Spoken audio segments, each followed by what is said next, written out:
No one had ever talked to me that way before. Like I was someone and not something. No one had ever treated me that way. No one had ever looked at me and regarded me like a person.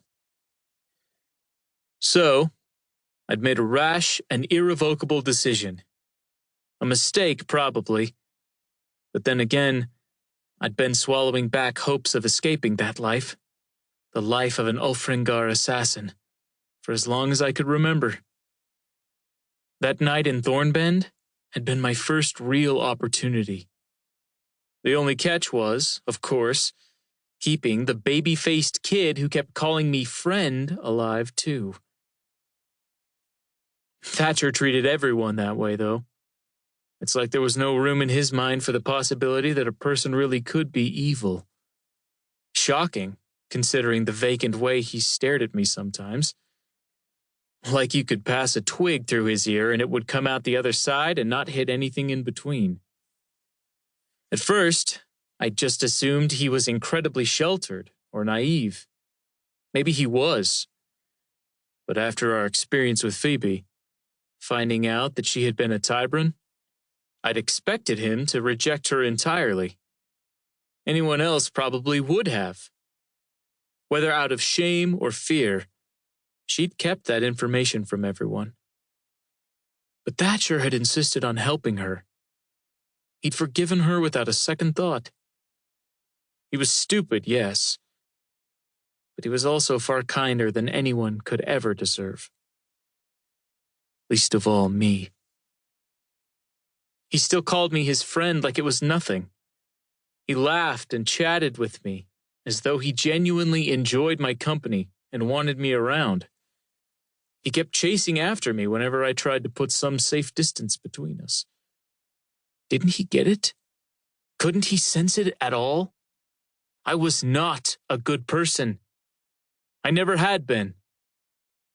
I'd accepted a long time ago that no matter where I went or what I did, the pack, the Ulfrangar, would always own me. They'd carved their mark upon my soul from the very beginning, and nothing could erase it. Deep down, I would always be one of them.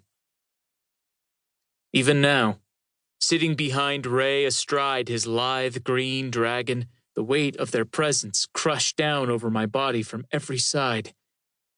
They were everywhere and nowhere.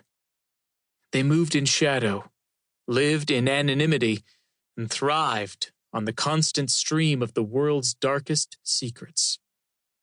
There was no place I could hide, nowhere I could go that they wouldn't be able to reach. The more I thought about it, the harder it was to justify why I'd let Javid set me free, even if I knew the answer already. Because of Thatcher, the idiot. No one seemed to know what he'd done to provoke Devana and her new monstrous minion Phillip.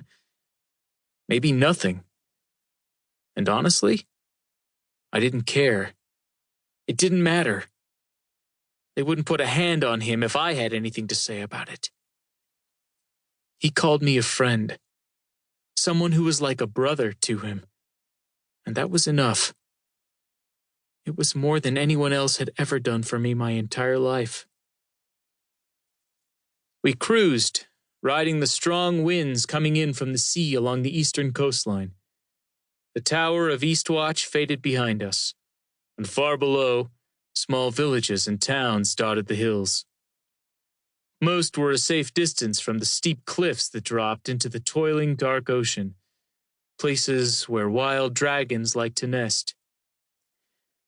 But the farther we flew to the north, the more the cliffs gave way to rocky beaches.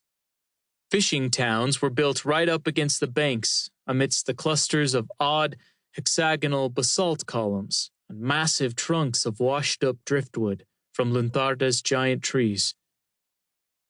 Dayrise stood just a few miles inland, stretching all the way to the sea, where a large port was packed tight with big merchant ships.